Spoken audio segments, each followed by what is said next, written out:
Halo Sobat Otak, saya Dr. Selvi Oswari, spesialis bedah saraf yang bekerja di Rumah Sakit Pusat Otak Nasional pada Divisi Tumor. Apabila memang setelah pemeriksaan kita mencurigai ke arah tumor pituitari, selanjutnya yang akan diperiksa adalah kadar hormon, kemudian pemeriksaan saraf mata tadi. Setelah itu kita akan melakukan pemeriksaan MRI untuk melihat seberapa besar penekanan yang terjadi, sejauh mana terjadi keterlibatan saraf dan pembuluh darah di sekitarnya. Apabila memang ditemukan ada tumor pituitari, maka tindakan lanjutan yang bisa menjadi pilihan adalah yang pertama itu watchful waiting, di mana kita bisa melakukan observasi terutama pada tumor-tumor yang ukurannya kecil, tidak terlalu mengganggu, sehingga bisa diobservasi secara berkala. Mungkin dilakukan MRI selama per tahun, ataupun nanti bisa kita perpanjang juga per 2 tahun atau per 3 tahun. Tapi tidak kita lupakan bahwa ada sesuatu yang harus kita monitor secara ketat. Pilihan yang kedua adalah terapi hormonal. Ini biasanya diberikan pada pasien-pasien tumor pituitari yang berhubungan dengan kadar hormon. Contohnya adalah hormon prolaktin.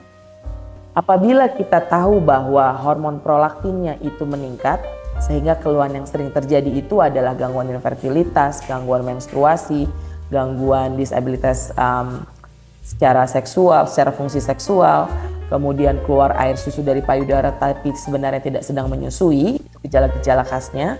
Dan ketika pemeriksaan prolaktin ditemukan prolaktinnya tinggi, maka ada pilihan, tentunya dengan melihat gambaran tumor di MRI, ada pilihan pasien diberikan obat-obatan, kemudian dievaluasi kadar prolaktinnya, dan kalau memang kadar prolaktinnya turun dan tidak ada gejala klinis yang lain, mungkin tidak perlu dioperasi, tapi kita akan tetap pantau dan memberikan obat-obat untuk menekan kadar hormon prolaktin.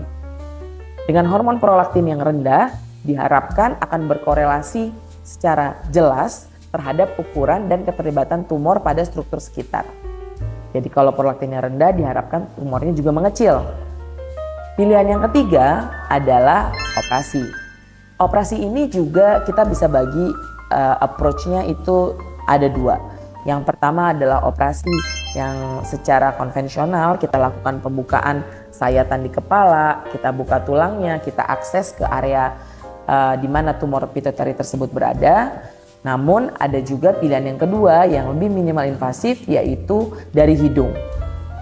Dari hidung ini kita memasukkan kamera. Kamera ini ukurannya mungkin sebesar ballpoint.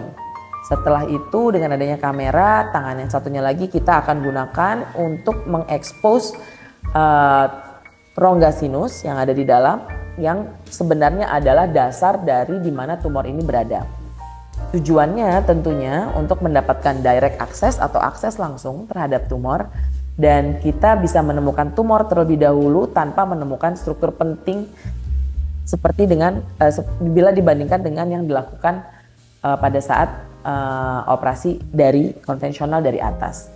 Diharapkan dengan begitu secara resiko operasi, lama waktu operasi juga diharapkan lebih rendah, kemudian juga diharapkan dapat mengangkat semaksimal mungkin sehingga pasien dapat mendapatkan gejala klinis perbaikan yang maksimal. Setelah operasi, tentunya apapun pilihan kita, setelah operasi, monitoring itu adalah kunci. Jadi follow up tetap dilakukan. Entah itu dengan watchful waiting, entah itu dengan obat-obatan atau pemberian obat-obat hormonal ataupun dengan operasi, tapi follow up berkala itu sangat penting. Di sini perlu ditekankan bahwa lebih baik kita memonitor baik cuma 1 tahun sekali atau bisa 2 tahun sekali, daripada nanti ternyata sudah tumbuh besar kembali dan mengakibatkan gejala klinis yang mengganggu kualitas hidup pasien.